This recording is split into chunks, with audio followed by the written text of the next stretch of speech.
So Thevenin theorem വെച്ചിട്ട് ഒരു problem solve ചെയ്യാനാണ് ഉദ്ദേശിക്കുന്നത്. 4 ഓം റെസിസ്റ്റൻസ് ആണ്. 4 ഓം സാധാരണഗതിയിൽ എന്താണ് ഇങ്ങനെ കുത്തനെ വിലങ്ങനെ ഉണ്ടാവാറ്, പക്ഷെ അതല്ല, ഒരു സൈഡിലേക്കാണുള്ളത്, ഈ സൈഡിലേക്കാണുള്ളത്. ആദ്യത്തെ സ്റ്റെപ്പ് അതെടുത്ത് കളയാന്നുള്ളതാണ്. തെവെനിൻ തിയറത്തിൽ അത് സ്വാഭാവികമായിട്ട് എന്തായിരിക്കും, ഓപ്പൺ സർക്യൂട്ടാണ്.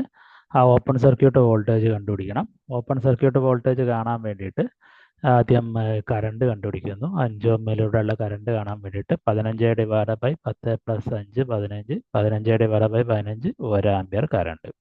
1 ആംപിയർ കറണ്ടിനെ 5 കൊണ്ട് ഗുണിക്കുന്നു, 5 ഓം കൊണ്ട് ഗുണിക്കുന്നു, 5 വോൾട്ട് കിട്ടുന്നു. പക്ഷെ ഇവിടെ എ ടു ബി ആണ് കാണാനുള്ളത്. അവിടെ കാണുമ്പോൾ എ ടു ബി കണ്ടാലേ തെവെനിൻ വോൾട്ടേജ് ആവുള്ളൂ. There will be go from B to A point clockwise direction. Clockwise ഡയറക്ഷനിൽ കൺസിഡർ ചെയ്യുമ്പോൾ എന്ത് സംഭവിക്കും, 6നെ മൈനസ് ആക്കി എടുക്കുന്നു. അതായത് +2 മൈനസിനെ മൈനസ് ആക്കി എടുക്കുന്നു, -2 പ്ലസിനെ പ്ലസ് ആയിട്ട് എടുക്കുന്നു.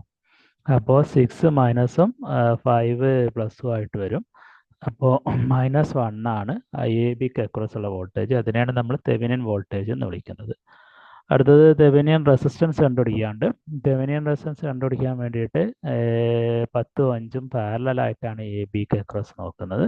ഇവിടെ നിന്ന് ഇങ്ങനെ നോക്കുകയാണെങ്കിൽ സ്വാഭാവികമായിട്ടും 10ഉം 5ഉം പാരലലാണ്. 10 × 5 15 ഡിവൈഡഡ് ബൈ 10 + 5 15, 10/3 50/15, ദാറ്റ് ഈസ് 10/3 ഓം കിട്ടും. ഈക്വലന്റ് സർക്യൂട്ട് വരയ്ക്കുക എന്നുള്ളതാണ് സ്റ്റെപ്പ് 4 എന്ന് പറയുന്നത്. സ്റ്റെപ്പ് 4 വരയ്ക്കുക.